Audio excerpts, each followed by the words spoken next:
What's it? Oh. Uh-oh. Oh, please don't crash, stream. Please don't crash. Please don't crash.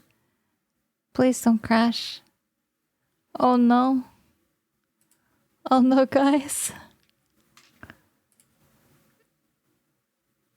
Oh, it's working? It's not working. Oh, it's not working. It's frozen on my end, you guys. I can't move anything. Can you guys hear me? Can you hear me okay? Yes. Yes. Okay. Yep. Okay. All right. Perfect. Loud and clear. Is it too loud? I had to mess with my gain earlier. And I'm sorry if it's too loud. I don't want to be too loud for you guys, but I have no way of monitoring my sound. Pineapple and Kingsley, if you could do me the biggest favor, make sure we pin something that says that we are doing a reading tonight. And I can turn the music down, absolutely. That we are doing a reading tonight. So there will not be Tangia. And if you try to redeem any sound alerts or things of that nature, it will not pop up on stream, just because that is to the respect of our ASMR listeners. Yes. Cute outfit. I love it. Happy to see you at Tricky's birthday stream. Aw, I wish I could have stayed for the whole thing. I was only able to catch part of it, unfortunately. Did she get my message, you guys? Heck yeah, story time. Yay! Can someone explain ASMR? Essentially, ASMR, they can, I'm sure Kingsley or Pineapple will link you what the acronym stands for, but it's typically sounds that help you relax. They trigger tingles in your brain and help your body relax so that you can get sleep or you can de-stress. And yes, autonomous sensory meridian response. Thank you. Hi from Germany. It's 2:11 a.m. Well, then this is the perfect time for you. Do maternal background music. Yeah, I'm sure that would be perfect to go to sleep to, right? Hi, Christopher. Hello. What is that you put in my chat? What is that?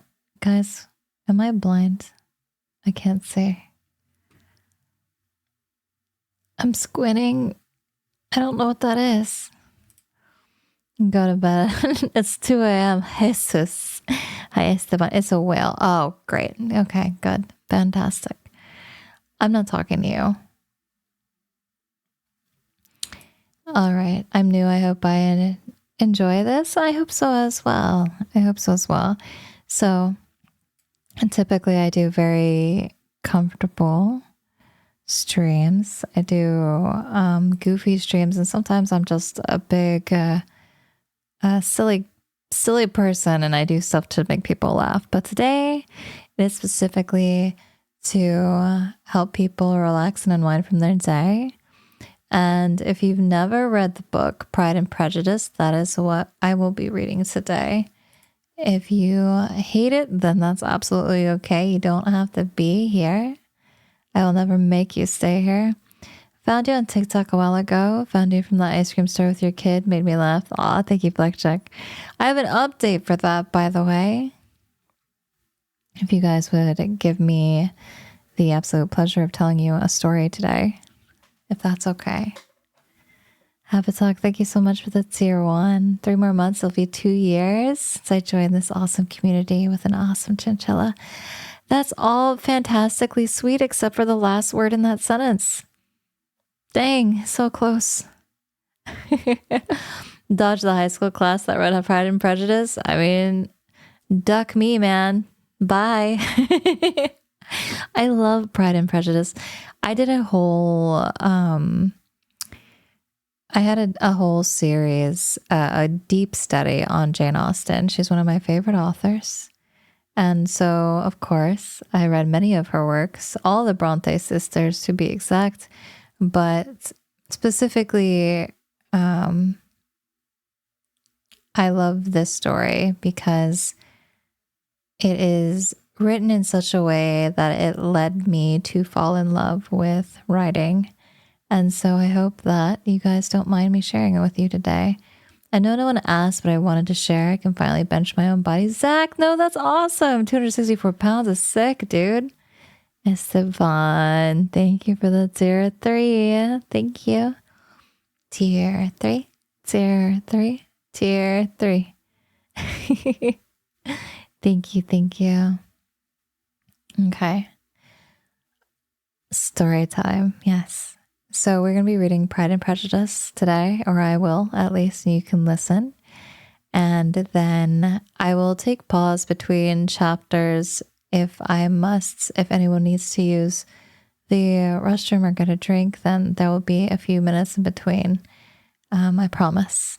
If there are ads, please show me in chat or mention so that I can pause for a moment for ads. I don't want anybody to miss part of this riveting story if they are indeed excited to hear it. Okay.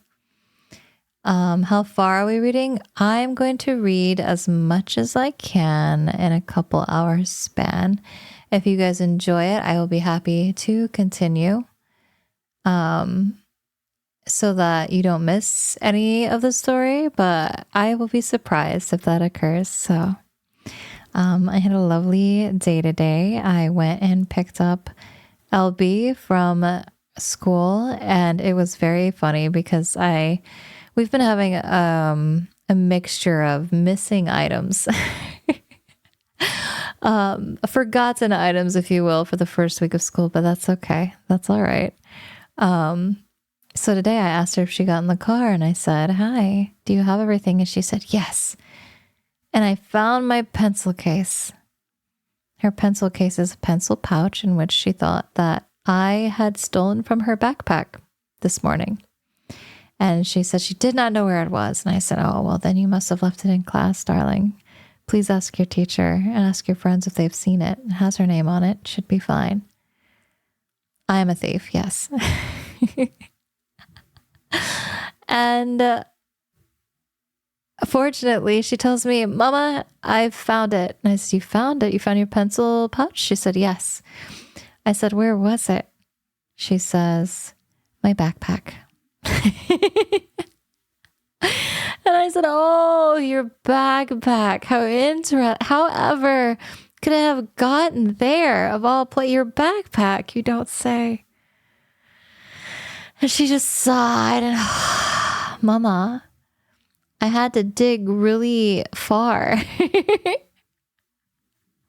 I was, "Oh, you looked with your eyes? Good job." Imagine, look with your special eyes. My pencil pouch. But that was not the nicest thing that had happened today. She said, "Mama, today our teacher had us use Play-Doh." So that's interesting. Yeah, we had to make something that was very important to us out of the Play-Doh. And I said, "Okay." Because I know she wants to tell me all about it. So I'm not asking her prompting questions or anything of that nature. And she says, "I made you, Mama. I made you." And I said, "Aw," I'm just like, "Oh, my heart," right? I said, "Really?" And she says, "Yes. And I made you so beautiful."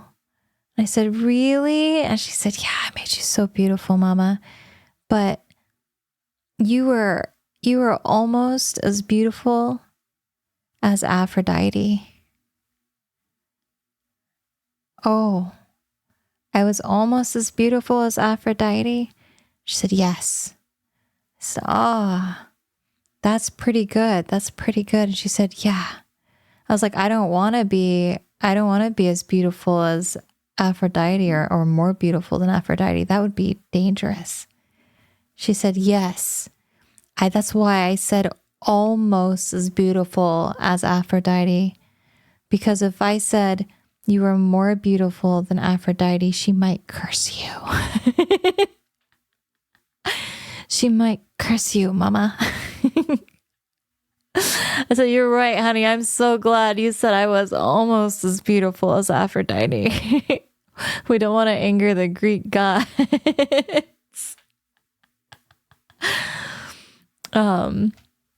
If you're new here, we've been reading the Percy Jackson series, and as a huge fan of the Greek and Roman gods, she's learned all about, Aphrodite and what you're not allowed to say around her, of course.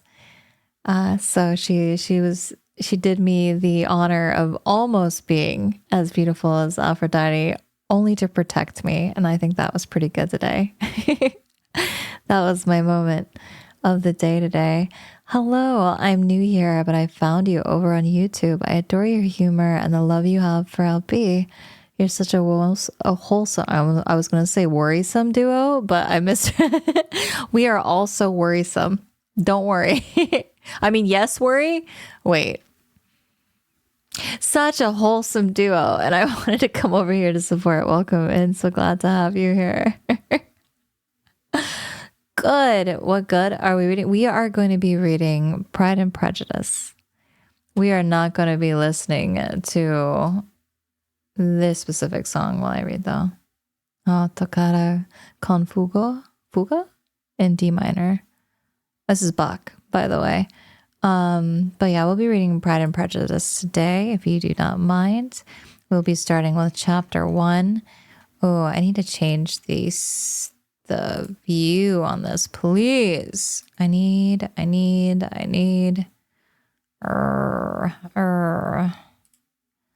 Oh, it does not. Oh, there we are. Perfect. I needed that. Okay. I need to go this way.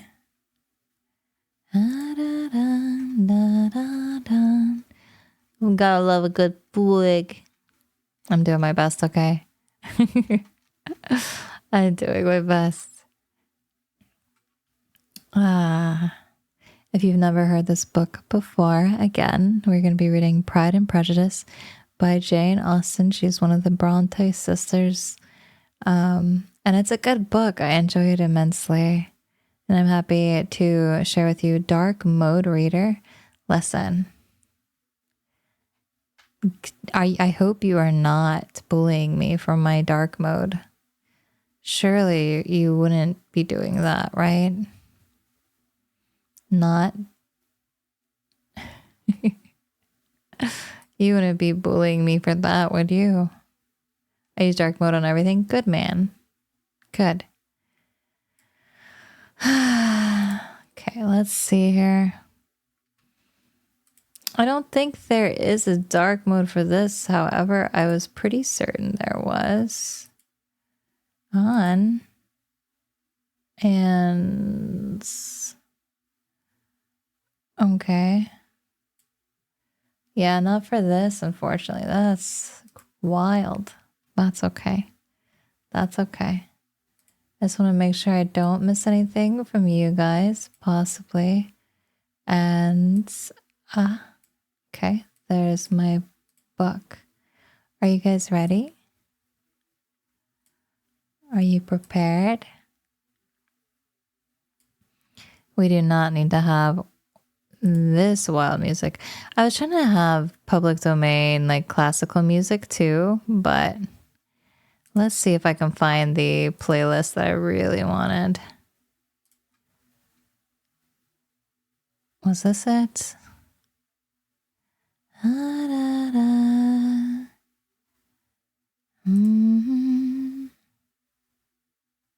Okay. Now, is the music too loud? Are we comfortable? Should I make it more rain sounds, you think? Let's test. Let's do a test. We have that. What do we think about this? Is this a good balance? Do you need music when you listen to a story, or would you rather just have the rain and my voice? Because we can do either. Thank you so much for the hype train. Greatly appreciated. Music. We prefer the music. Rain sounds with piano. This is good. Music seems fine. Just the rain, please. Ooh. Either or, I could alternate between both. Okay. Well, let's see if we can do...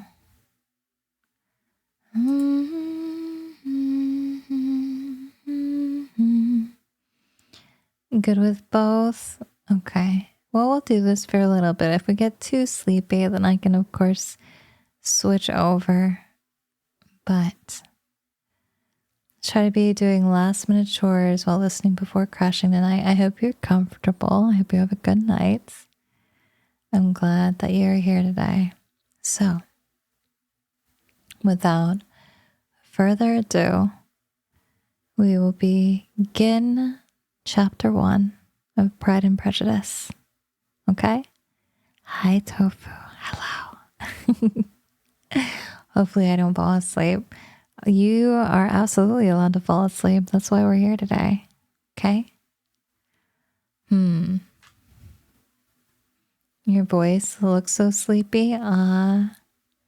Not an ASMR person, but I hope you have an amazing night. That's okay. We're not doing the ear mic today, Leather. We're just doing a read along or a read, depending on if you own the book or not. Okay? This is like when teachers used to read to us in class. Absolutely. It's exactly what it is. I probably should have filled my water before I did. Maybe I'll do that real fast. Do you guys mind if I go get a drink real fast? I feel like I need something to sip a little bit while we get everybody inside. Okay. I will return really fast and get a drink, okay? Okay.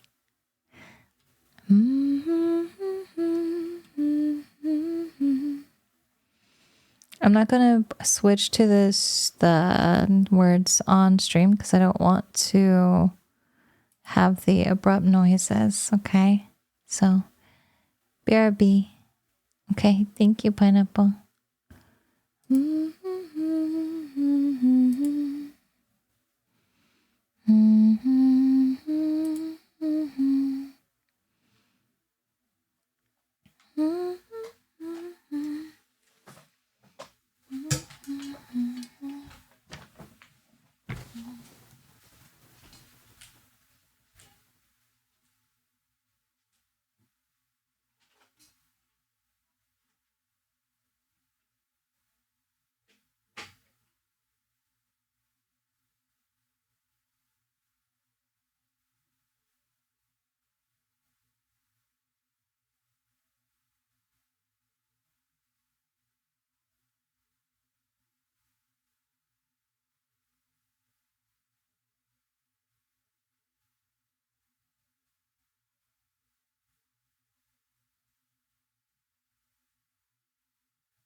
What was that frozenness?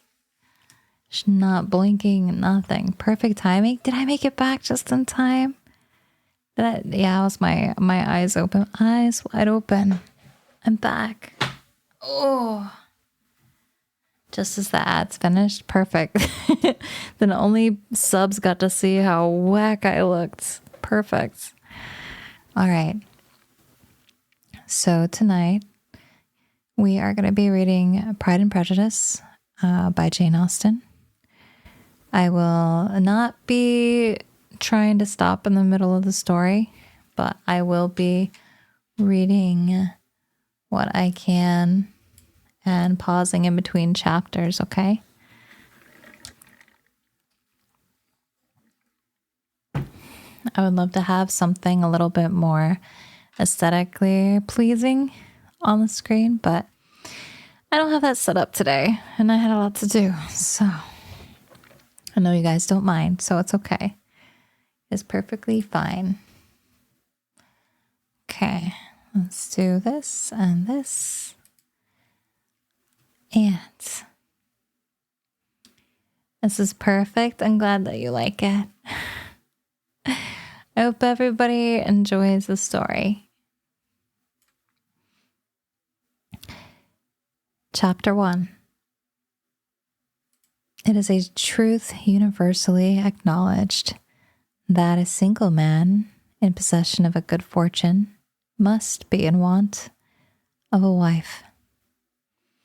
However, little known the feelings or views of such a man may be on his first entering a neighborhood. This truth is so well fixed in the minds of the surrounding families that he is considered as the rightful property of someone or other of their daughters. "My dear Mr. Bennet," said his lady to him one day, "have you heard that Netherfield Park is let at last?" Mr. Bennet replied that he had not. "But it is," returned she, "for Mrs. Long has just been here, and she told me all about it." Mr. Bennet made no answer. "Do you not want to know who has taken it?" cried his wife impatiently. "You want to tell me, and I have no objection to hearing it." This was invitation enough. "Why, my dear, you must know. Mrs. Long says that Netherfield is taken by a young man of large fortune from the north of England, that he came down on Monday in a chaise and four to see the place, and was so much delighted with it that he agreed with Mr. Morris immediately, that he is to take possession before Michaelmas, and some of his servants are to be in the house by the end of the next week.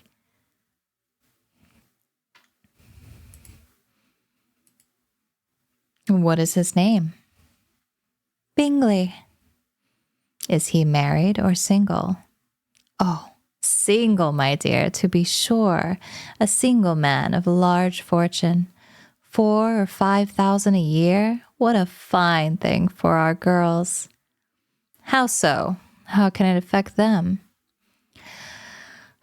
"My dear Mr. Bennet," replied his wife, "how can you be so tiresome? You must know that I am thinking of his marrying one of them." "Is that his design in settling here?" "Design? Nonsense. How can you talk so? But it is very likely that he may fall in love with one of them, and therefore you must visit him as soon as he comes." "Design? I see no occasion for that. You and the girls may go, or you may send them by themselves, which perhaps will be still better. For as you are as handsome as any of them, Mr. Bingley might like you the best of the party." "My dear, you flatter me. I certainly have had my share of beauty, but I do not pretend to be anything extraordinary now. When a woman has 5 grown-up daughters, she ought to give over thinking of her own beauty." In such cases, a woman has not often much beauty to think of. But, my dear, you must indeed go and see Mr. Bingley when he comes into the neighborhood. It is more than I engage for, I assure you. But consider your daughters. Only think what an establishment it would be for one of them. Sir William and Lady Lucas are determined to go merely on that account, for in general, you know, they visit no newcomers. Indeed, you must go, for it will be impossible for us to visit him if you do not. You are over scrupulous, surely. I dare say Mr. Bingley will be very glad to see you, and I will send a few lines by you to assure him of his hearty consent. Oh, sorry, guys. Of my hearty consent to him marrying whichever he chooses of the girls, though I must throw in a good word for my little Lizzie. I desire you will do no such thing. Lizzie is not a bit better than the others, and I'm sure she is not half so handsome as Jane, nor half so humored as Lydia, but you are always giving her the preference. They have none of them much to recommend them, replied he. They are all silly and ignorant like other girls, but Lizzie has something more of quickness than her sisters. Mr. Bennet, how can you abuse your own children in such a way? You take delight in vexing me.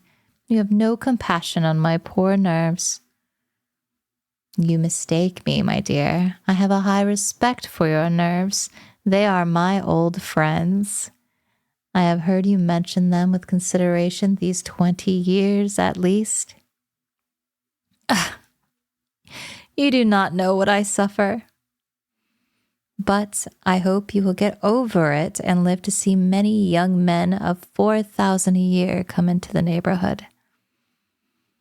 It will be no use to us if 20 such should come, since you will not visit them. Depend upon it, my dear. Then, when there are 20, I will visit them all. Mr. Bennet was so odd a mixture of quick parts, sarcastic humor, reserve, and caprice. I forget if that's the pronunciation for that word, honestly. That the experience of 23 years had been insufficient to make his wife understand his character. Her mind was less difficult to develop. She was a woman of mean understanding, little information, and uncertain temper. When she was discontented, she fancied herself nervous. Welcome in, welcome in. The business of her life was to get her daughters married. Its solace was visiting and news. Been watching clips for a while now, so happy to catch you live and while reading such a good book. Thank you, Suki. Welcome. 5K a year. What a time. What a time. This is the start. This is the very start of the book. Yes. If you've never heard or read it yourself, we're at the very beginning. So if that was too many flouncy words for you, basically the setting is a rumor mill has already started in this town that there was a lot of land that was purchased by a young single bachelor with lots of money. And so Mrs. Bennet and Mr. Bennet are walking along or riding along or sitting. I actually forget which, but Mrs. Bennet is trying to pry her husband into going over and introducing himself so they can throw their daughters at the new young man who makes 5K in a year. Would you believe it? Okay. Chapter 2. Young single bachelor, lots of money. Yeah, it's like the opening to every modern day TV game show these days. Mr. Bennet was among the earliest of those who waited on Mr. Bingley. He had always intended to visit him, though to the last always assuring his wife that he should not go. Until the evening after the visit was paid, she had no knowledge of it. It was then disclosed in the following manner. Observing his second daughter employed in trimming a hat, he suddenly addressed her with, "I hope Mr. Bingley will like it, Lizzie." "We are not in a way to know what Mr. Bingley likes," said her mother resentfully, "since we are not to visit." "But you forget, Mamma," said Elizabeth, "that we shall meet him at the assemblies, and that Mrs. Long has promised to introduce him." "I do not believe Mrs. Long will do any such thing. She has 2 nieces of her own. She is a selfish, hypocritical woman, and I have no opinion of her." "No more have I," said Mr. Bennet, "and I am glad to find that you do not depend on her serving you." Mrs. Bennet deigned not to make any reply, but unable to contain herself, began scolding one of her daughters. "Don't keep coughing so, Kitty. For heaven's sake, have a little compassion on my nerves. You tear them to pieces." "Thank you, Cervantes. Appreciate you." "Kitty has no discretion in her coughs," said her father. "She times them ill." "I do not cough for my own amusement," replied Kitty, fretfully. "When is your next ball to be, Lizzie?" "Tomorrow fortnight." Tomorrow fortnight. I do miss when things were explained in timing that way. It was such a good it's like such a good manners of explanation. "Aye, so it is," cried her mother, "and Mrs. Long does not come back till the day before, so it will be impossible for her to introduce him, for she will not know him herself." "Then, my dear, you may have the advantage of your friend and introduce Mr. Bingley to her."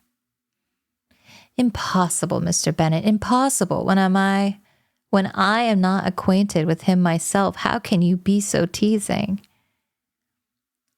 "I honor your circumspection. A fortnight's acquaintance is certainly very little. One cannot know what a man really is by the end of a fortnight. But if we do not venture, somebody else will, and after all, Mrs. Long and her nieces must stand their chance, and therefore, as she will think it an act of kindness, if you decline the office, I will take it on myself." The girls stared at their father. Mrs. Bennet said only, "Nonsense, nonsense." "What can be the meaning of that emphatic exclamation?" cried he. "Do you consider the forms of introduction and the stress that is laid on them as nonsense?" "I cannot quite agree with you there. What say you, Mary? For you are a young lady of deep reflection, I know, and read great books and make extracts." "Aye." Mary wished to say something very sensible, but knew not how. "While Mary is adjusting her ideas," he continued, "let us return to Mr. Bingley." "I am sick of Mr. Bingley," cried his wife. "I am sorry to hear that, but why did you not tell me so before? If I had known as such this morning, I certainly would not have called on him. It is very unlucky, but as I have actually paid the visit, we cannot escape the acquaintance now." The astonishment of the ladies was just what he wished. That of Mrs. Bennet, perhaps surpassing the rest, though when the first tumult of joy was over, she began to declare that it was what she had expected all the while. "How good it was in you, my dear Mr. Bennet, but I knew I should persuade you at last. I was sure you loved your girls too well to neglect such an acquaintance. Well, how pleased I am. And it is such a good joke, too, that you should have gone this morning and never said a word until now." "Now, Kitty, you may cough as much as you choose," said Mr. Bennet, and as he spoke he left the room fatigued with the raptures of his wife. "What an excellent father you have, girls," said she when the door was shut.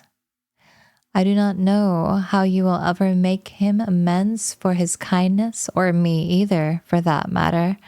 At our time of life, it is not so pleasant, I can tell you, to be making new acquaintances every day, but for your sakes, we would do anything. Lydia, my love, though you are the youngest, I dare say Mr. Bingley will dance with you at the next ball." "Oh," said Lydia stoutly, "I am not afraid, for though I am the youngest, I am the tallest." The rest of the evening was spent in conjecturing how soon he would return Mr. Bennet's visit and determining when they should ask him to dinner.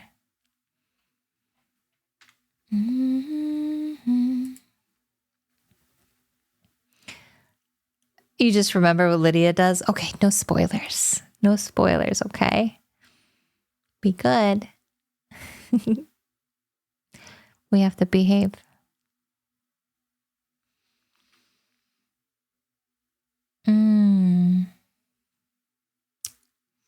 Welcome into the story. If you guys just got here, we are on chapter 3.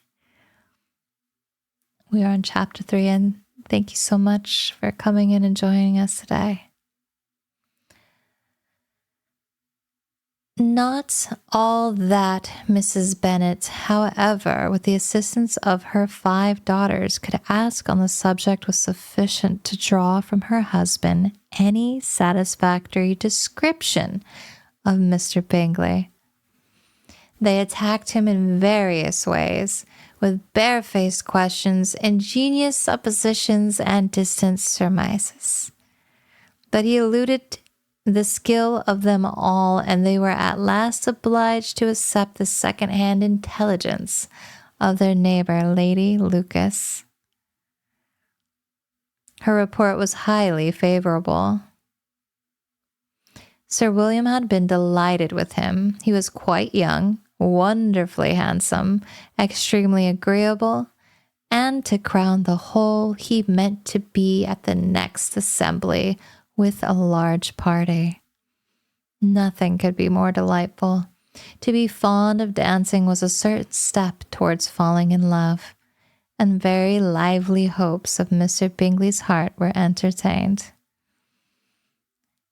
"If I can but see one of my daughters happily settled at Netherfield," said Mrs. Bennet to her husband, "and all the others equally well married, I shall have nothing to wish for." In a few days, Mr. Bingley returned Mr. Bennet's visit, and sat about 10 minutes with him in his library. He had entertained hopes of being admitted to a sight of the young ladies, of whose beauty he had heard much, but he saw only their father. The ladies were somewhat more fortunate, for they had the advantage of ascertaining from an upper window that he wore a blue coat and rode a black horse.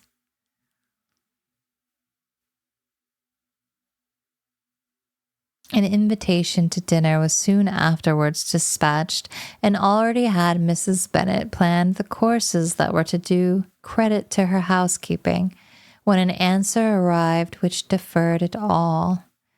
Mr. Bingley was obliged to be in town the following day, and consequently unable to accept the honor of their invitation, etc. Mrs. Bennet was quite disconcerted. She could not imagine what business he could have in town so soon after his arrival in Hertfordshire, and she began to fear that he might be always flying about from one place to another, and never settled at Netherfield as he ought to be. Lady Lucas quieted her fears a little by starting the idea of his being gone to London only to get a large party for the ball. And a report soon followed that Mr. Bingley was to bring 12 ladies and 7 gentlemen with him to the assembly. The girls grieved over such a number of ladies, but were comforted the day before the ball by hearing that instead of 12, he had only brought 6 with him from London, and they were his 5 sisters and a cousin. When the party entered the assembly room, it consisted of only 5 altogether: Mr. Bingley, his 2 sisters, the husband of the eldest, and another young man. Mr. Bingley was good-looking and gentlemanlike. He had a pleasant countenance and easy, unaffected manners. His sisters were fine women with an air of decided fashion. His brother-in-law, Mr. Hurst, merely looked the gentleman, but his friend, Mr. Darcy, soon drew the attention of the room by his fine, tall person, handsome features, noble mien, and the report which was in general circulation within 5 minutes after his entrance of his having 10,000 a year. The gentleman pronounced him to be a fine figure of a man.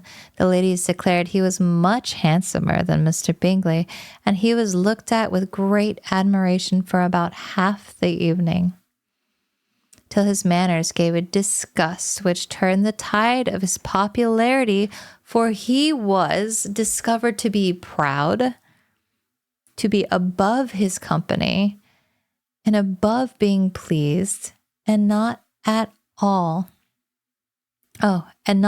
his large estate in Derbyshire could then save him from having a most forbidding, disagreeable countenance and being unworthy to be compared with his friend. A scoundrel. A scoundrel. He basically looks like a grumpy asshole is what they're saying. Mr. Bingley had soon made himself acquainted with all the principal people in the room. He was lively and unreserved, danced every dance, was angry that the ball closed so early, and talked of giving one himself at Netherfield. Such amiable qualities must speak for themselves. What a contrast between him and his friend. Mr. Darcy only danced with Mrs. Hurst and once with Miss Bingley, declined being introduced to any other lady, and spent the rest of the evening in walking about the room, speaking occasionally to one of his own party. His character was decided. He was the proudest, most disagreeable man in the world, and everybody hoped that he would never come here again. Amongst the most violent against him was Mrs. Bennet, whose dislike of his general behavior was sharpened into particular resentment by his having slighted one of her daughters. Elizabeth Bennet had been obliged by the scarcity of gentlemen to sit down for 2 dances, and during part of that time Mr. Darcy had been standing near enough for her to overhear a conversation between him and Mr. Bingley, who came from the dance for a few minutes to press his friend to join it. "Yea, we hate him." "Come, Darcy," said he. "I must have you dance. I hate to see you standing about by yourself in this stupid manner. You had much better dance." "I certainly shall not. You know how I detest it, unless I am particularly acquainted with my partner. At such an assembly as this, it would be unsupportable. Your sisters are engaged, and there is not another woman in the room whom it would not be a punishment to me to stand up with." Guys. Oof. "I would not be so fastidious as you are," cried Bingley, "for a kingdom. Upon my honor, I have never met with such pleasant girls in my life as I have this evening, and there are several of them, you see, uncommonly pretty." "You are dancing with the only handsome girl in the room," said Mr. Darcy, looking at the eldest Miss Bennet. "Oh, she is the most beautiful creature I have ever beheld. But there is one of her sisters sitting down just behind you, who is very pretty, and I dare say very agreeable. Do let me ask my partner to introduce you." "Which do you mean?" And turning around, he looked for a moment at Elizabeth, till catching her eye, He withdrew his own and coldly said, "She is tolerable, but not handsome enough to tempt me, and I am in no humor at present to give consequence to young ladies who are slighted by other men. You had better return to your partner and enjoy her smiles, for you are wasting your time with me."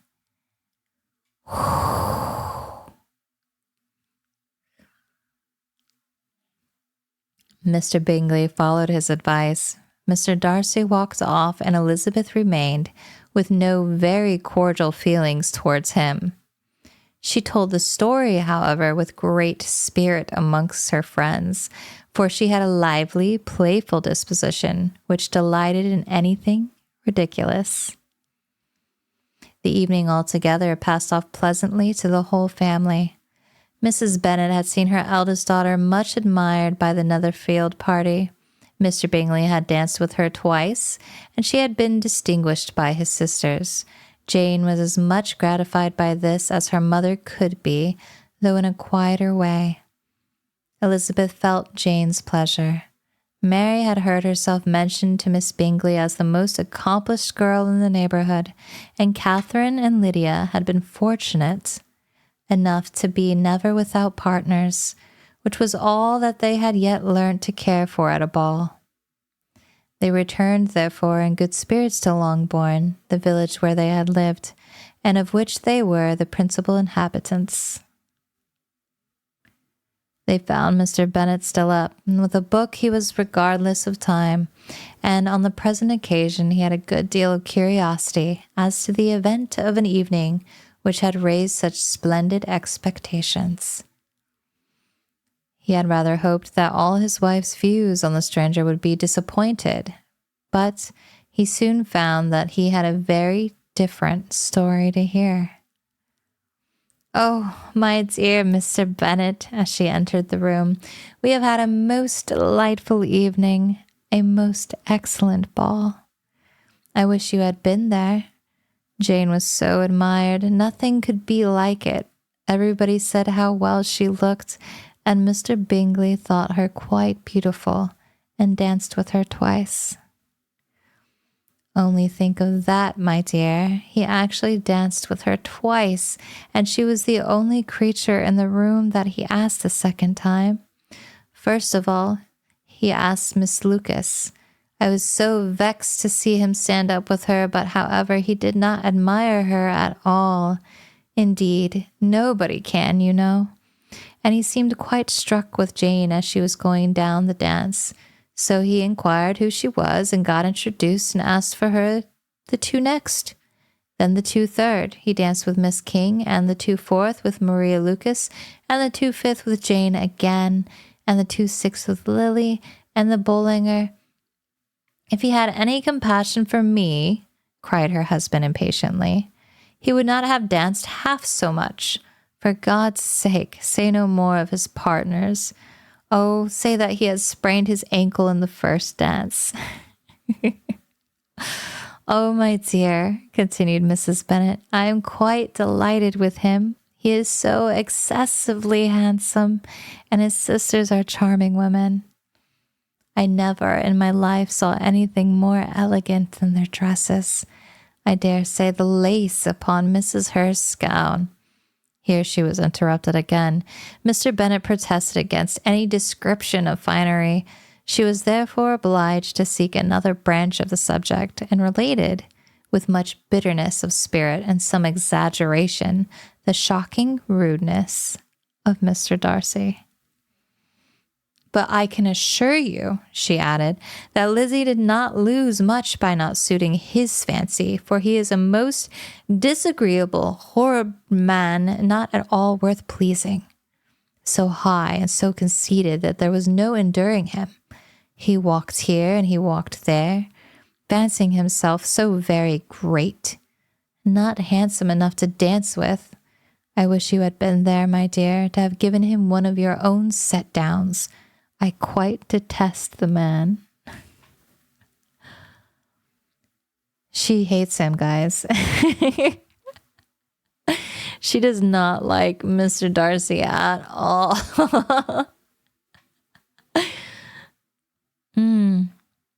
I was finally able to catch a song stream. Now I'm being instantly called back to work. Oh no, Sylvantus, I'm so sorry. I've never met a good Darcy. Oh, she hates him. She hates him.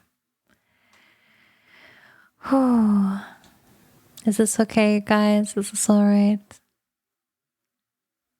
He sounds like a dick. He was kind of. He was very much rude. He said no woman in there was pretty at all. Just the one. Just the one.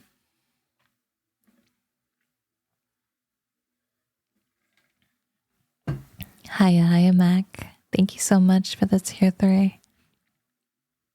Only the one creature was pretty. All the others were trolls, he said. Your reading voice is so soothing. It's actually crazy. Thank you. I hope you guys are enjoying. I really just wanted to read tonight. And I don't know if it's because I've just been in a reading mood, but that is what it is. All right. Chapter 4. When Jane and Elizabeth were alone, the former, who had been cautious in her praise of Mr. Bingley before, expressed to her sister how very much she admired him. "He is just what a young man ought to be," said she. "Sensible, good-humored, lively, and I never saw such happy manners, so much ease with such perfect good breeding." "He is also handsome," replied Elizabeth, "which a young man ought likewise to be if he possibly can. His character is thereby complete." "I was very much flattered by him asking me to dance a second time. I did not expect such a compliment." "Did you not?" "I did for you, but that is one great difference between us. Compliments always take you by surprise, and me never." "What could be more natural than his asking you again? He could not help seeing that you were about 5 times as pretty as every other woman in the room. No thanks to his gallantry for that. Well, he certainly is very agreeable, and I give you leave to like him. You have liked many a stupider person." She said, "Girl, your taste in men sucked." "Dear Lizzie, oh, you are a great deal too apt, you know, to like people in general. You never see a fault in anybody. All the world are good and agreeable in your eyes. I never heard you speak ill of a human being in my life." "I would wish not to be hasty in censuring anyone, but I always speak what I think." "I know you do. And it is that which makes the wonder. With your good sense to be so honestly blind to the follies of nonsense of others. Affectation of candor is common enough. One meets it everywhere. But to be candid without ostentation or design, to take the good of everybody's character and make it still better and say nothing of the bad, belongs to you alone. And so, you like this man's sisters too, do you? Their manners are not equal to his." "Certainly not, at first, but they are very pleasing women when you converse with them. Miss Bingley is to live with her brother and keep his house, and I am much mistaken if we shall not find a very charming neighbor in her." As Elizabeth listened in silence, but was not convinced. Their behavior at the assembly had not been calculated to please in general, and with more quickness of observation and less pliancy of temper than her sister, and with a judgment too unassailed by any attention to herself, she was very little disposed to approve them. They were, in fact, very fine ladies, not deficient in good humor when they were pleased, nor in the power of being agreeable when they chose it, but proud and conceited.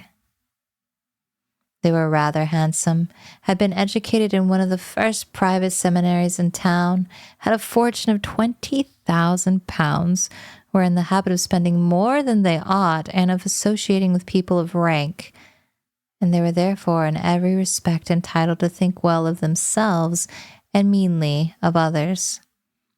They were a respectable family in the north of England, a circumstance more deeply impressed on their memories than their brother's fortune, and their own had been acquired by trade. Mm-hmm. Oh yes, they called women handsome in these times. It was very common. You could be a handsome lady. I'm still reeling at the fact she was like, you've liked many a stupider person.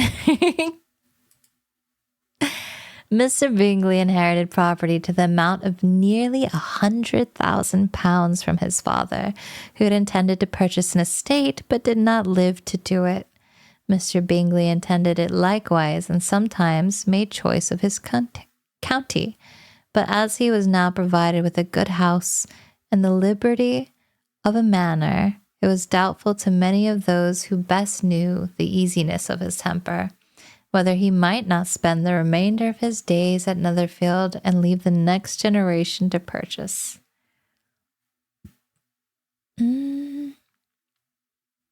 His sisters were very anxious for his having an estate of his own, but though he was now established only as a tenant, Miss Bingley was by no means unwilling to preside at his table, nor was Mrs. Hurst, who had married a man of more fashion than fortune, less disposed to consider his house as her home when it suited her. Mr. Bingley had not been of age 2 years when he was tempted by an accidental recommendation to look at Netherfield House. He did look at it, and for half an hour was pleased with the situation in the principal rooms, satisfied with what the owner said in its praise, and took it immediately. Between him and Darcy there was a very steady friendship, in spite of great oppositions of character. Bingley was endeared to Darcy by the easiness, openness, ductility of his temper, though no disposition could offer a great contrast of his own, and though with his own he never appeared dissatisfied.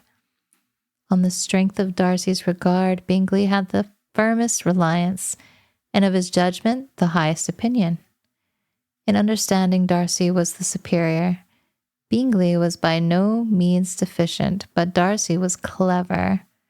He was at the same time haughty, reserved, fastidious, and his manners, though well-bred, were not inviting.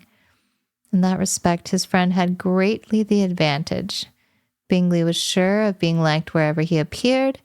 Darcy was continually giving offence.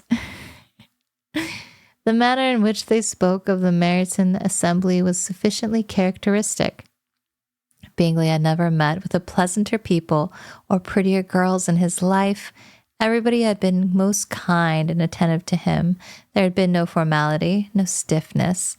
He had soon felt acquainted with all in the room. And as to Miss Bennet, he could not conceive an angel more beautiful. Darcy, on the contrary, had seen a collection of people in whom there was little beauty, no fashion, for none of whom he felt the smallest interest, and from none received either attention or pleasure. Miss Bennet he acknowledged to be pretty, but she smiled too much.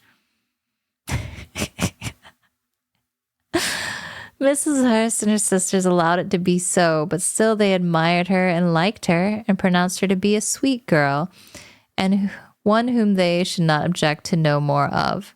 Miss Bennet was therefore established as a sweet girl, and their brother felt authorized by such commendation to think of her as he chose.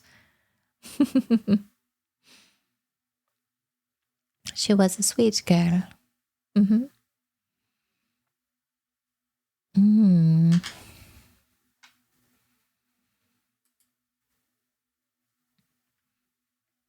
You should smile less. Sorry, I'll make sure to smile less. Smile too much.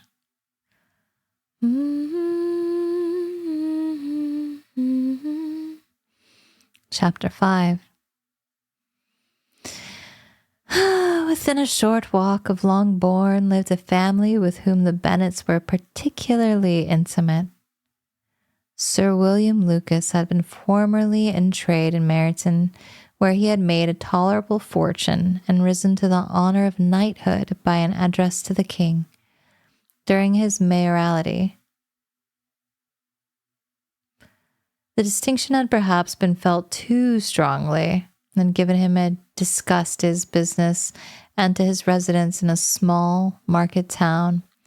And quitting them both, he had removed with his family to a house about a mile from Meryton, denominated from that period Lucas Lodge, where he could think with pleasure of his own importance, and unshackled by business, occupy himself solely in being civil to all the world.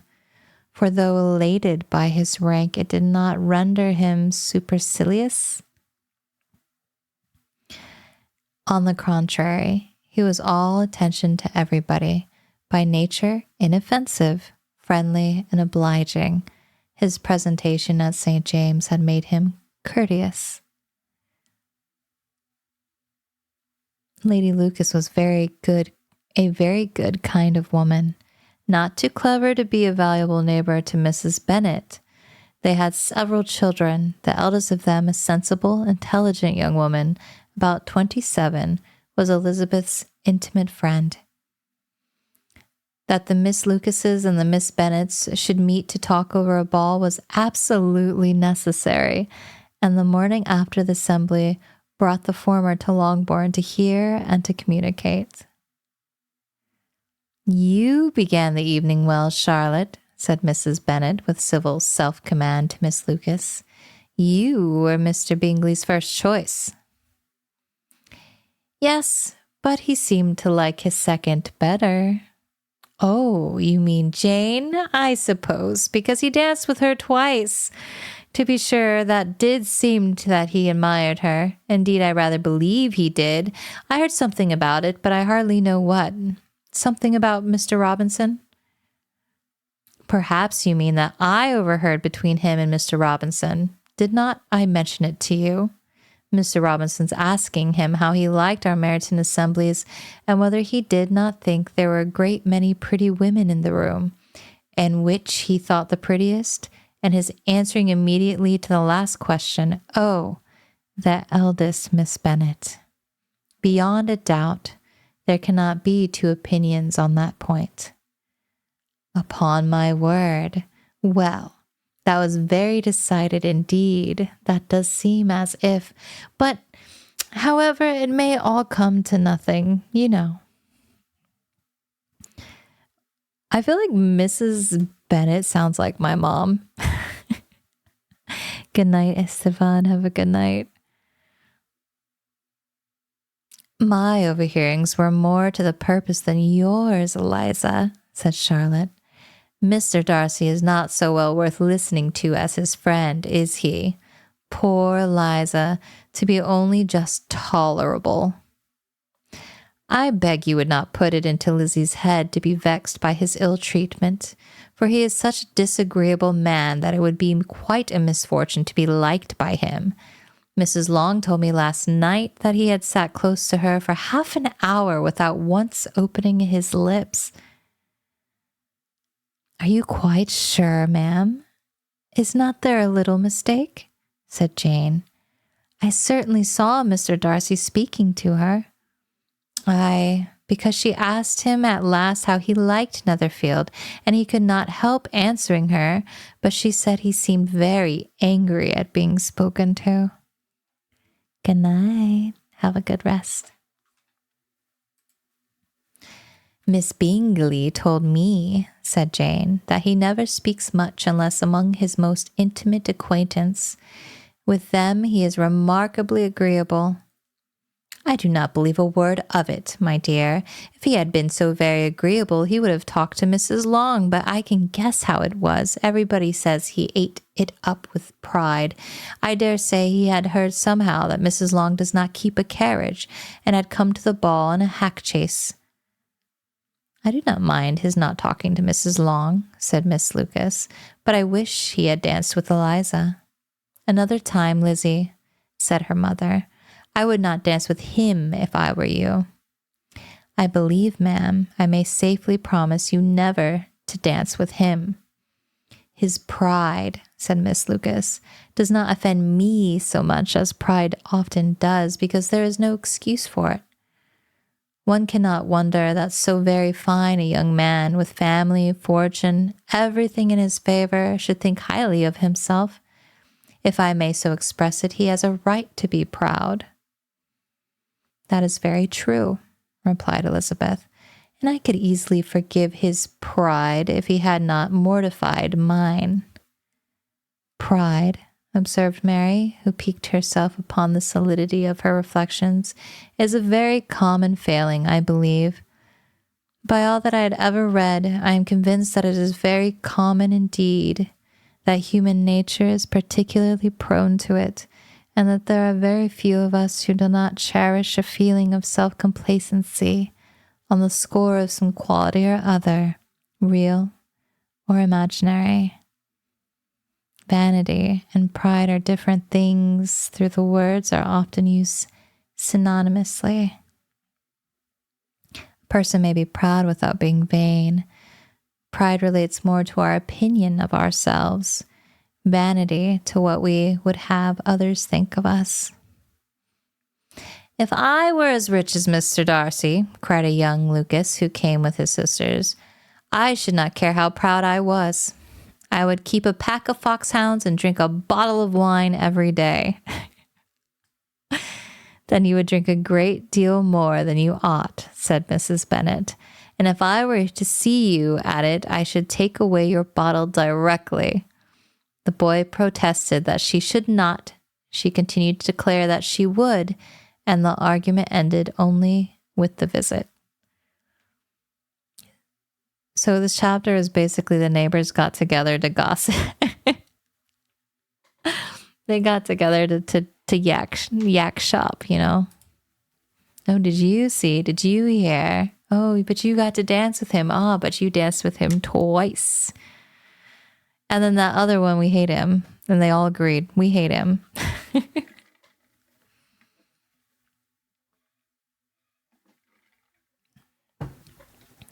Chapter 6. The ladies of Longbourn soon waited on those of Netherfield. The visit was returned in due form. Miss Bennet's pleasing manners grew on the goodwill of Mrs. Hurst and Miss Bingley, and though the mother was found to be intolerable and the younger sisters not worth speaking to, a wish of being better acquainted with them was expressed towards the two eldest. By Jane, this attention was received with the greatest pleasure, but Elizabeth still saw superciliousness in their treatment of everybody, hardly excepting even her sister, and could not like them, though their kindness to Jane, such as it was, had a value as arising in all probability from the influence of their brother's admiration. It was generally evident, whenever they met, that he did admire her, and to her it was equally evident that Jane was yielding to the preference which she had begun to entertain for him from the first, and was in a way to be very much in love.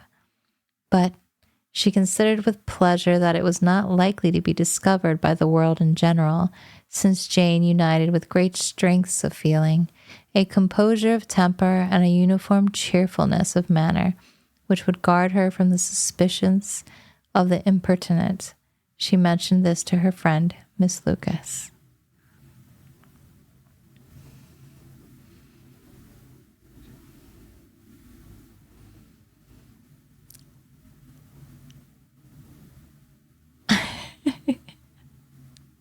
I used to listen to Korn too.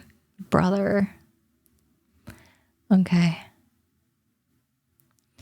So essentially here, they're talking about the sisters of Mr. Bingley, and Elizabeth still is like, I don't trust these bitches, and they're calling on us only because their brother admires her sister, right? "It may perhaps be pleasant," replied Charlotte, "to be able to impose on the public in such a case, but it is sometimes a disadvantage to be very guarded. If a woman conceals her affection with the same skill from the object of it, she may lose the opportunity of fixing him, and it will then be put but poor consolation to believe the world equally in the dark. There is so much of gratitude or vanity in almost every attachment that it is not safe to leave any to itself. We can all begin freely. A slight preference is natural enough, but there are very few of us who have heart enough to be really in love without encouragement. In 9 cases out of 10, a woman had better show more affection than she feels. Bingley likes your sister undoubtedly, but he may never do more than like her if she does not help him on.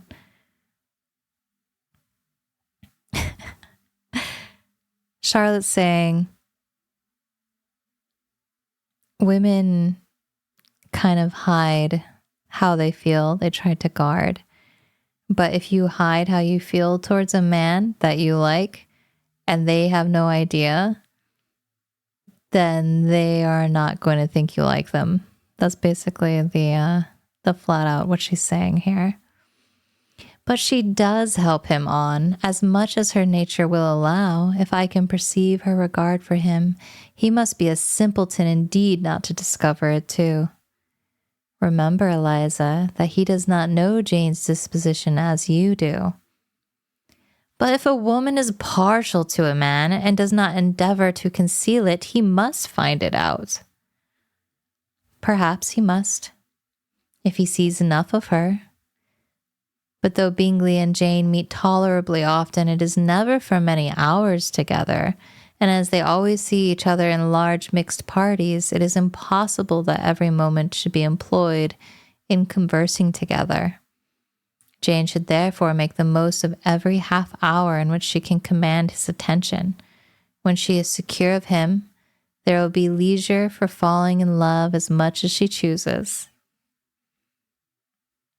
Your plan is a good one, replied Elizabeth. Where nothing is in question but the desire of being well married, and if I were determined to get a rich husband, or any husband, I dare say I should adopt it. But these are not Jane's feelings. She is not acting by design. As yet she cannot even be certain of the degree of her own regard, nor of its reasonableness. She has known him only a fortnight. She danced 4 dances with him at Meryton. She saw him one morning at his own house and has since dined in company with him 4 times. This is not quite enough to make her understand his character. So, Charlotte's saying she should throw herself at the man, and Elizabeth, defending her sister, says she does not know him. She is taking her time to know him. That is her nature. But she likes him a lot. Not as you represent it. Had she merely dined with him, she might only have discovered whether he had a good appetite. But you must remember that 4 evenings have been also spent together, and 4 evenings may do a great deal. Yes, these 4 evenings have enabled them to ascertain that they both like Vingt better than commerce.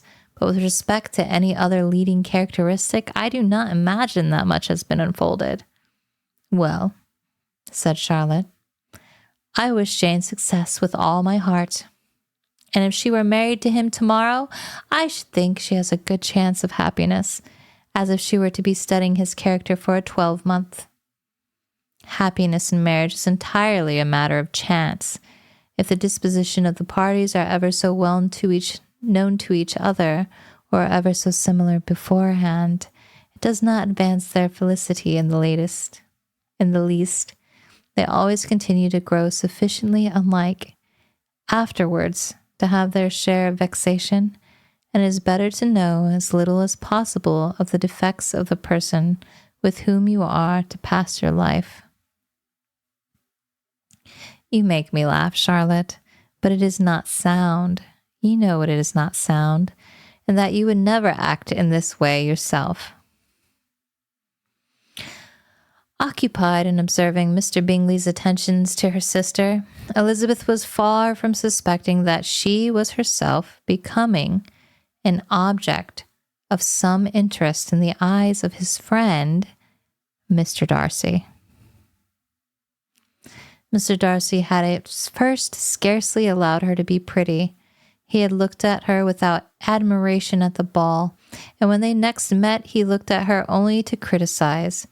But no sooner had he made it clear to himself and his friends that she had hardly a good feature in her face, then he began to find it was rendered uncommonly intelligent by the beautiful expression of her dark eyes. To this discovery succeeded some others equally mortifying. Though he had detected with a critical eye more than one failure of perfect symmetry in her form, he was forced to acknowledge her figure to be light and pleasing. And in spite of ascertaining that her manners were not those of the fashionable world, he was caught by their easy playfulness. Of this, she was perfectly unaware. To her, he was only the man who made himself agreeable nowhere and who had not thought her handsome enough to dance with. He began to wish to know more of her, and as a step towards conversing with her himself, attended to her conversation with others. His doing so drew her notice. It was at Sir William Lucas's, where a large party were assembled. "What does Mr. Darcy mean," said she to Charlotte, "by listening to my conversation with Colonel Forster?" "That is a question which Mr. Darcy only can answer." "But if he does it any more, I shall certainly let him know that I see what he is about. He has a very satirical eye, and if I do not begin by being impertinent myself, I shall soon grow afraid of him." On his approaching them soon afterwards, though without seemingly to have intention of speaking, Miss Lucas defied her friend to mention such a subject to him, which immediately provoking Elizabeth to do it, she turned to him and said, "Did not you think, Mr. Darcy, that I expressed myself uncommonly well just now, when I was teasing Colonel Forster to give us a ball at Meryton?" "With great energy, but it is a subject which always makes a lady energetic." "You are severe on us." "It will be her turn soon to be teased," said Miss Lucas. I'm going to open the instrument, Eliza, and you know what follows." "You are a very strange creature by way of a friend, always wanting me to play and sing before anybody and everybody. If my vanity had taken a musical turn, you would have been invaluable. But as it is, I would really rather not sit down before those who must be in the habit of hearing the very best performers." On Miss Lucas's persevering, however, she added, "Very well. If it must be so, it must." And gravely glancing at Mr. Darcy, "There is a fine old saying which everybody here is of course familiar with. Keep your breath to cool your porridge, and I shall keep mine to swell my song." Her performance was pleasing, though by no means capital. After a song or two, and before she could reply to the entreaties of several that she should sing again, she was eagerly succeeded at the instrument by her sister Mary, who having, in consequence of being the only plain one in the family, worked hard for knowledge and accomplishments, was always impatient for a display. Keep your breath to cool your porridge goes hard. Mary had neither genius nor taste, and though vanity had given her application, it had given her likewise a pedantic air and conceited manner, which should have injured a higher degree of excellence than she had reached. Elizabeth, easy and unaffected, had been listened to with much more pleasure, though not playing half so well, and Mary, at the end of a song concerto, was glad to purchase praise and gratitude by Scotch and Irish airs, at the request of her younger sisters, who with some of the Lucases and 2 or 3 officers joined eagerly in dancing at one end of the room. Mr. Darcy stood near them in silent indignation at such a mode of passing the evening, to the exclusion of all conversation, and was too much engrossed by his own thoughts to perceive that Sir William Lucas was his neighbor, till Sir William thus began. What a charming amusement for young people this is, Mr. Darcy. There's nothing like dancing after all. I consider it as one of the fine first refinements of polished societies. Certainly, sir, and it has the advantage also of being in vogue amongst the less polished societies of the world. Every savage can dance. Sir William only smiled. Your friend performs delightfully, he continued after a pause, on seeing Bingley join the group, and I doubt that you are an adept in the science of yourself, Mr. Darcy. You saw me dance at Meryton, I believe, sir. Yes, indeed, and received no inconsiderable pleasure from the sight. Do you often dance at St. James? Never, sir. Do you not think it would be a proper compliment to the place? It is a compliment which I never pay to any place if I can avoid it. You have a house in town, I conclude. Mr. Darcy bowed. I had once some thoughts of fixing in town for myself, for I am fond of superior society, but I did not feel quite certain that the air of London would agree with Lady Lucas.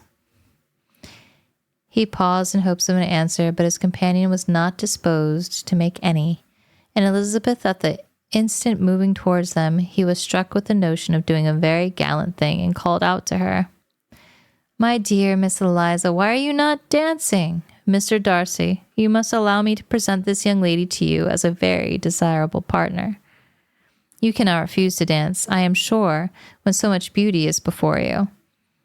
And taking her hand, he'd give it to Mr. Darcy, who thought extremely, and though extremely surprised, was not unwilling to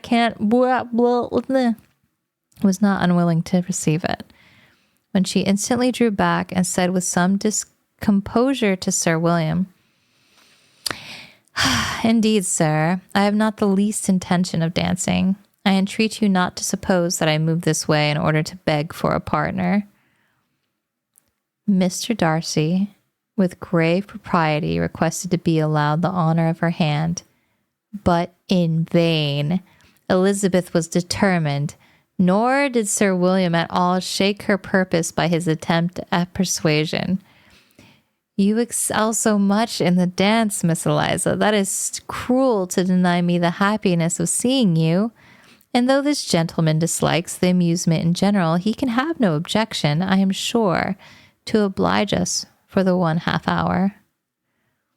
Mr. Darcy is all politeness, said Elizabeth, smiling. He is indeed, but considering the inducement, my dear Miss Eliza, we cannot wonder at his complaisance, for who would object to you as a partner? Elizabeth looked archly and turned away. Her resistance had not injured her with the gentleman, and he was thinking of her with some complacency when thus accosted by Miss Bingley. I can guess the subject of your reverie. I should imagine not. You are considering how insupportable it would be to pass many evenings in this manner, in such society, and indeed I am quite of your opinion. I was never more annoyed. The insipidity and yet the noise, the nothingness and yet the self-importance of all these people. What would I give to hear your strictures on them? Your conjecture is totally wrong, I assure you. My mind was more agreeably engaged. I have been meditating on the very great pleasure which a pair of fine eyes in the face of a pretty woman can bestow. Miss Bingley immediately fixed her eyes on his face, and desired he would tell her what lady had the credit of inspiring such reflections. Mr. Darcy replied with great intrepidity, Miss Elizabeth Bennet. Miss Elizabeth Bennet, repeated Miss Bingley. I am all astonished.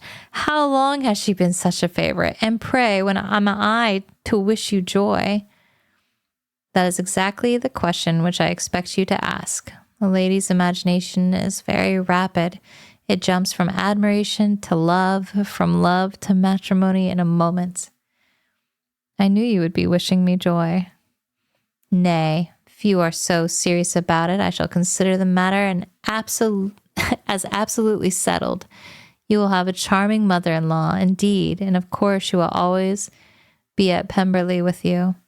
He listened to her with perfect indifference, which she chose to entertain herself in this manner, and as his composure convinced her that all was safe, her wit flowed long.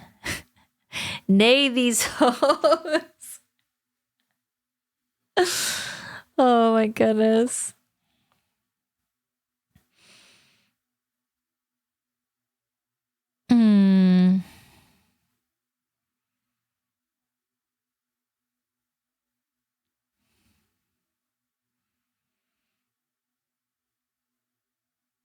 What's going on? We're just reading. We're reading. Oh my goodness. It is getting later and later. I guess we could do a couple more chapters. Chapter 7. Here's hoping my parrot doesn't decide to start screaming. Pretty babies.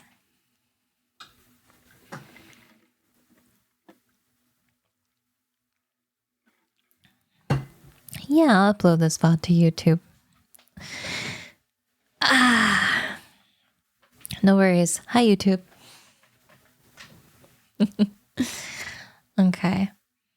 Mr. Bennet's property consisted almost entirely in an estate of $2,000 a year, which, unfortunately for his daughters, was entailed in default of heirs male on a distant relation, and their mother's fortune, though ample for her situation in life, could but ill supply the deficiency of his. Her father had been an attorney at Meryton and had left her £4,000. She had a sister married to a Mr. Phillips, who had been a clerk to her father and succeeded him in the business, and a brother settled in London in a respectable line of trade. The village of Longbourn was only 1 mile from Meryton, a most convenient distance for the young ladies, who were usually tempted thither 3 or 4 times a week to pay their duty to their aunt and to a milliner's shop just over the way. The 2 youngest of the family, Catherine and Lydia, were particularly frequent in these attentions. Their minds were much more vacant than their sisters', and when nothing better offered, a walk to Meryton was necessary to amuse their morning hours and furnish conversations for the evening.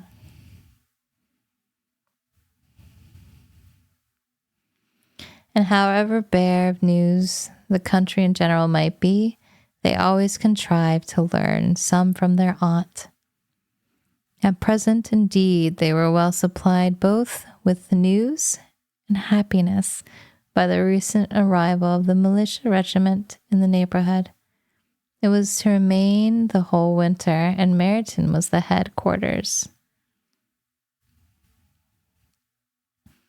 Their visits to Mrs. Phillip were now productive of the most interesting intelligence. Every day added something to their knowledge of these officers' names and connections.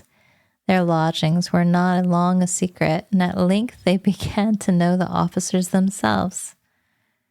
Mr. Phillips visited them all, and this opened to his nieces a source of felicity unknown before. They could talk of nothing but officers, and Mr. Bingley's large fortune, and the mention which gave animation to their mother was worthless in their eyes when opposed to the regimentals of an ensign. After listening one morning to their effusions on this subject, Mr. Bennet coolly observed, "From all that I can collect by your manner of talking, you must be 2 of the silliest girls in the country. I've suspected it some time, but I am now convinced. Catherine was disconcerted and made no answer, but Lydia, with perfect indifference, continued to express her admiration of Captain Carter and her hope of seeing him in the course of the day as he was going the next morning to London. Hi, Raiders. Welcome in. Welcome in. Glad to have you. We are reading Pride and Prejudice if you would like to sit and join us, but it is a very low-key night. So if your streamer just ended, I hope they had a fantastic stream. Oni Ray Ray, I hope you had a lovely stream. If I am not your type of streamer, your level, or your energy that needs to meet you toe-to-toe tonight, that is okay.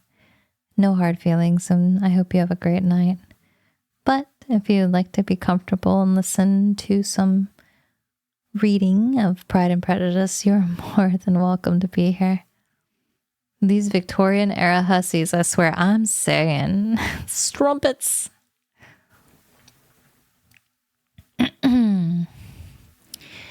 I am astonished, my dear, said Mrs. Bennet, that you should be so ready to think your own children silly. If I wish to think slightingly of anybody's children, it should not be of my own, however. If my children are silly, I must hope to be always sensible of it. Yes, but as it happens, they are all of them very clever. This is the only point, I flatter myself, on which we do not agree. I had hoped that our sentiments coincided in every particular, but I must so far differ from you as to think our two youngest daughters uncommonly foolish. My dear Mr. Bennet, you must not expect such girls to have the sense of their father and mother. When they get to our age, I dare say they will not think about officers any more than we do.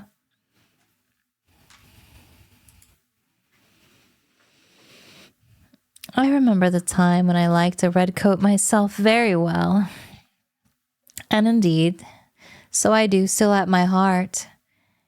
And if a young, smart colonel with 5,000 or 6,000 a year should want one of my girls, I shall not say nay to him. I thought Colonel Forster looked very becoming the other night at Sir William's in his regimentals. Mamma, cried Lydia, my aunt says that Colonel Forster and Captain Carter do not go so often to Miss Watson's as they did when they first came. She sees them now very often standing in Clark's library.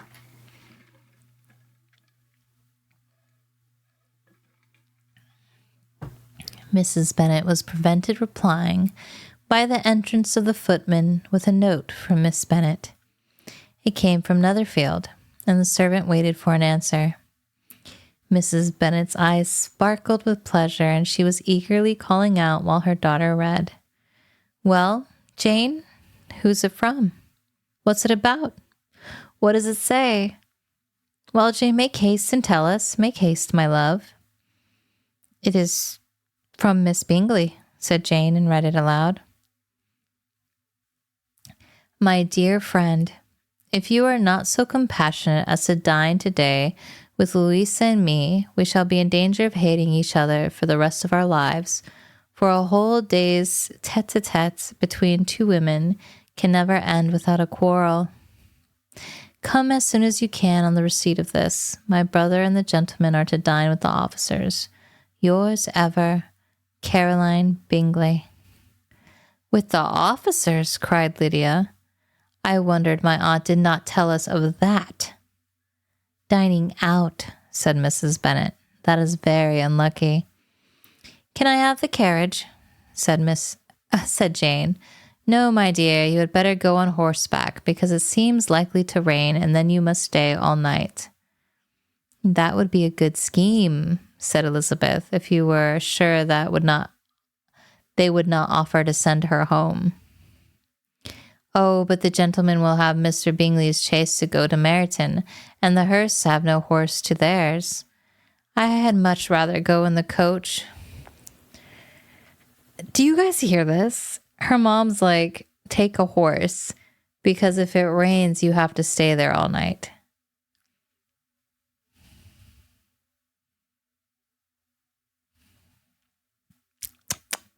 Go, my hussy daughter. That's what she just said. But, my dear, your father cannot spare the horses, I am sure. They are wanted in the farm. Mr. Bennet, are they not? They are wanted in the farm much oftener than I can get them. But if you have got them today, said Elizabeth, my mother's purpose will be answered. She did at last extort from her father an acknowledgment that the horses were engaged. Jane was therefore obliged to go on horseback, and her mother attended her to the door with many cheerful prognostics of a bad day. Her hopes were answered. Jane had not been gone long before it rained hard. Her sisters were uneasy for her, but her mother was delighted. The rain continued the whole evening without intermission. Jane certainly could not come back. This was a lucky idea of mine indeed, said Mrs. Bennet, more than once, as if the credit of making it rain were all her own. Till the next morning, however, she was not aware of all the felicity of her contrivance. Breakfast was scarcely over when a servant from Netherfield brought the following note for Elizabeth. My dearest Lizzie, I find myself very unwell this morning, which I suppose is to be imputed to my getting wet through yesterday. My kind friends will not hear of my returning home till I am better. They insist also on me seeing Mr. Jones. Therefore, do not be alarmed if you should hear of his having seen me, and excepting a sore throat and a headache, there is not much the matter with me. Yours, etc. Well, my dear, said Mr. Bennet, when Elizabeth had read the note aloud, if your daughter should have a dangerous fit of illness and should die, it would be a comfort to know that it was all in pursuit of Mr. Bingley and under your orders.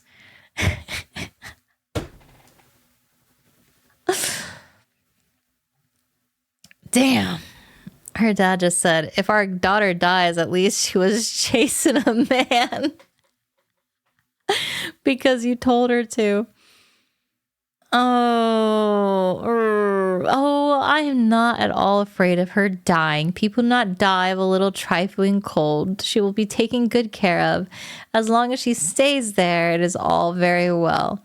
I would go and see her if I could have the carriage. Elizabeth, feeling really anxious, was determined to go to her, though the carriage was not to be had, and as she was no horsewoman, walking was her only alternative. She declared her resolution.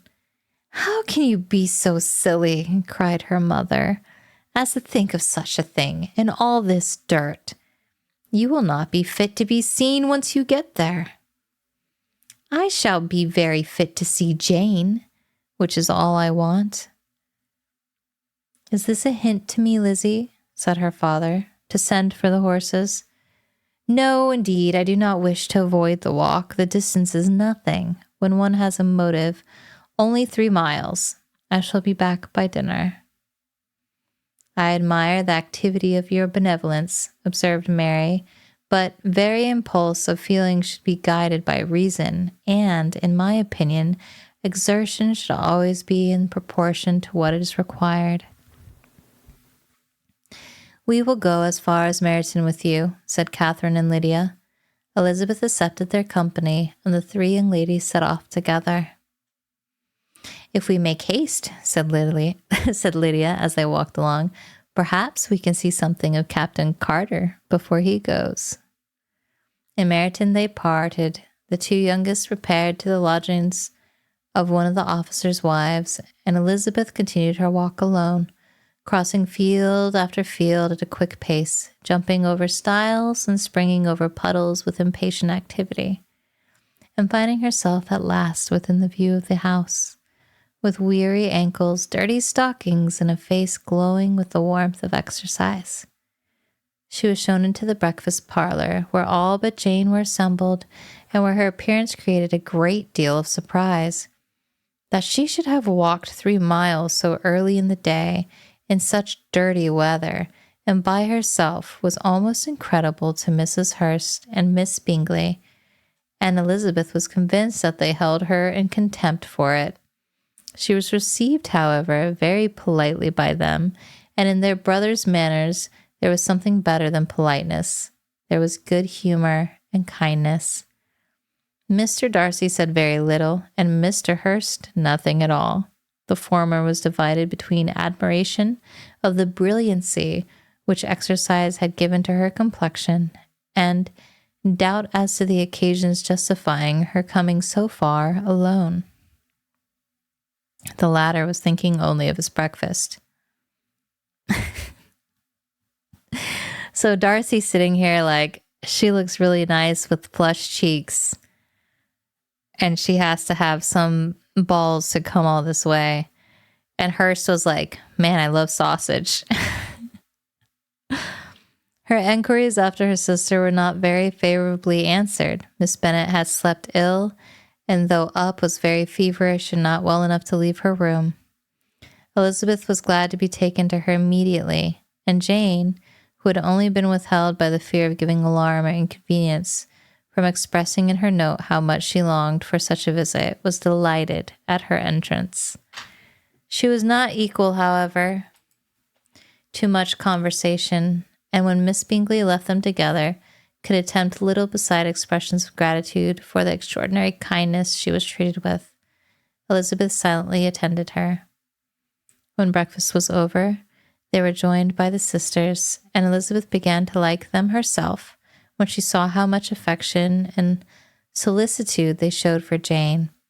The apothecary came, and having examined his patient, said, as might be supposed, that she had caught a violent cold, and that they must endeavor to get the better of it, advised her to return to bed, and promised her some draughts. The advice was followed readily, for the feverish symptoms increased, and her head ached acutely. Elizabeth did not quit her room for a moment, nor were the other ladies often absent. The gentlemen being out, they had in fact nothing to do elsewhere. When the clock struck 3, Elizabeth felt that she must go, and very unwillingly said so. Miss Bingley offered her the carriage, and she only wanted a little pressing to accept it. When Jane testified such concern in parting with her, that Miss Bingley was obliged to convert the offer to the chaise into an invitation to remain at Netherfield for the present. Elizabeth most thankfully consented, and a servant was dispatched to Longbourn to acquaint the family with her stay and bring back a supply of clothes. So both of these girls are staying at Mr. Bingley's house with his family. That is where we are going to leave off tonight, I think. Unless you guys desperately want to hear the next chapter. Uh-oh. Scandalous. History will remember them as roommates. They're just good friends. Oh no, I've already been spoiled, cliffhanger. No, you guys are okay. You guys are okay, surely. Surely you're fine. I guess we could go back to this for now. I'm okay either way. Don't want to force on. Will there be more in the future? If you guys like the read stories, I'd be happy to do that. I don't mind that at all. I don't mind that at all. Yes, please. I love it. Would love to continue. Oh, thanks, guys. Yeah, it's like bedtime, story time. Cough, cough. I'm sick. I'm glad you liked it. I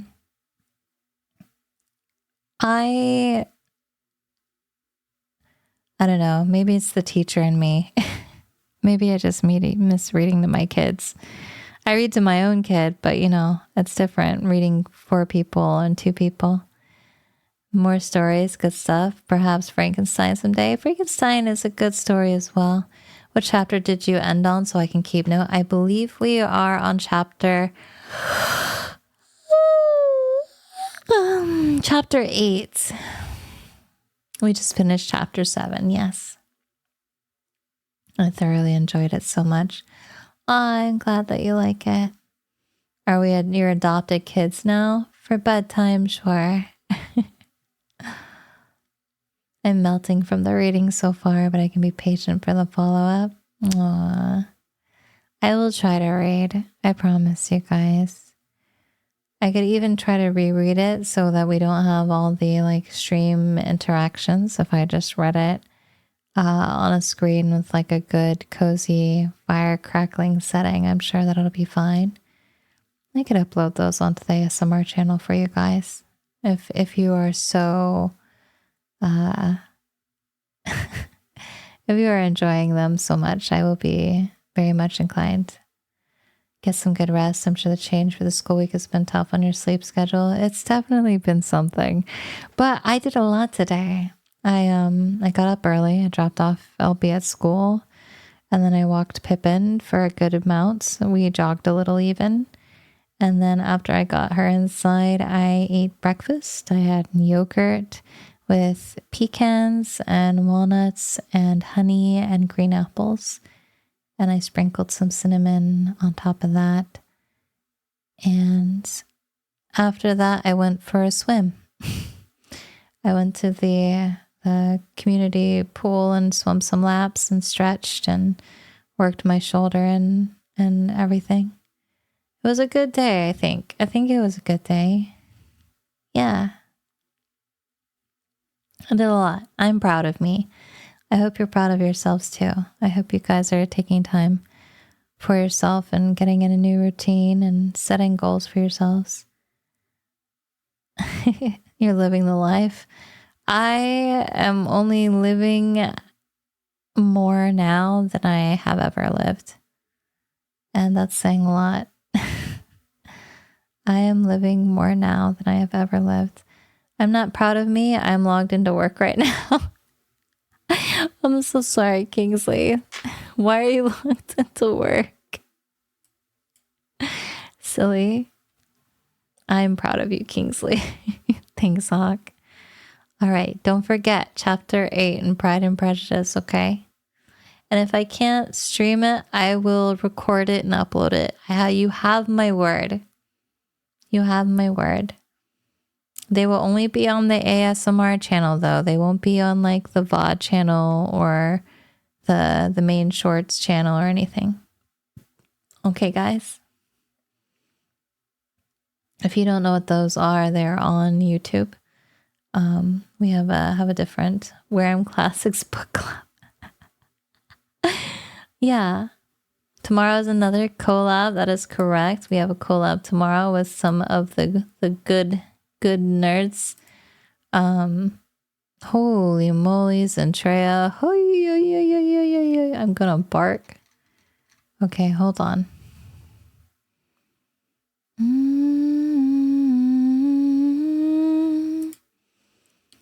Yeah, the Wine Moms group. So we should have me, Luca, Vex, Cha-Cha. I think Froggy Lock is supposed to, like Froggy. If you guys know Froggy, love her. Chaotic. Her and Papa Mutt in the same stream.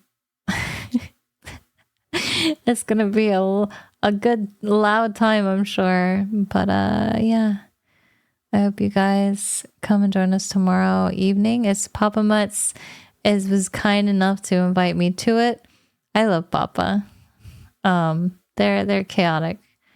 And they're just Papa's got the biggest heart, you guys. If you don't know Papa Mutt, he's a husky VTuber and he's fantastic. But I'm hoping I don't personally get overstimulated, so we'll see. As a ADHD person, I'm like the opposite, right? Like I can stim, but I can also get overstimmed. So it'll be a wild and crazy time, okay? All right, guys. I hope you have a fantastic night. Friday, we're going to keep going on our Hollow Knight runs. I have to get through it, guys. I have to. Any advice for raising children? Treat them like people. Don't treat them like babies. Don't treat them like accessories. Don't treat them like just things that you own. Treat them like people. Show them respect. Give them patience. And just always remember that they are fresh from the factory, so to speak. Don't expect them to know anything unless you have personally taught it to them and showed them how to do it. And just be patient. So happy I caught story time. Off to the gym. Bye. Bye. Heck. Welcome in. Okay, guys. Let me send you off and away. Off and away.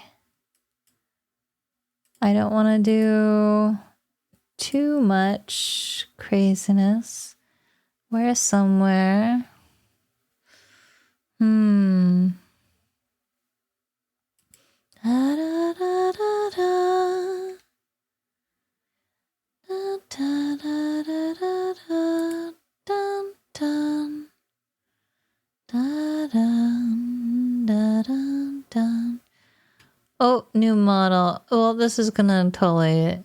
If you want to go to sleep, that's okay. I don't want to make you too hype. That's for sure. But let's see. Da, da, da.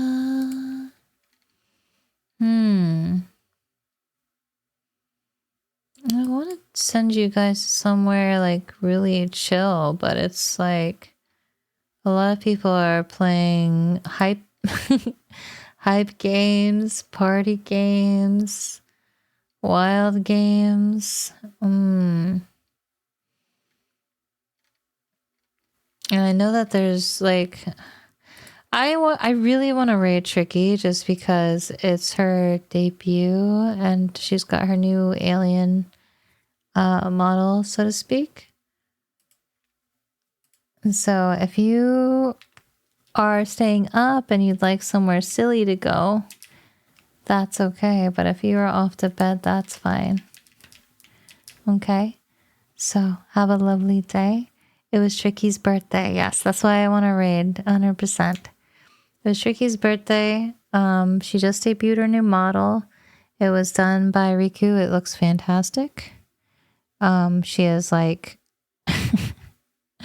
really, really lovely and chaotic and sweet. And I wasn't able to stay up and out for her birthday for all of it, but I hope she had a fantastic one, and I hope you guys will go say hi to her, okay? Be nice. Thank you for the raids. Thank you for the sweet words and the bits and the subs. Sorry all the alerts were silenced just so that we didn't, detract from the reading, but again, I will try to read through the story and post it for those who greatly enjoyed it. So, okay, guys. Good night. I will see you tomorrow. We should be back on a better schedule as soon as some transportation stuff is straightened out. Good night, goodbye. Sweet dreams if you're off to bed, and I'll see you later, okay? Bye.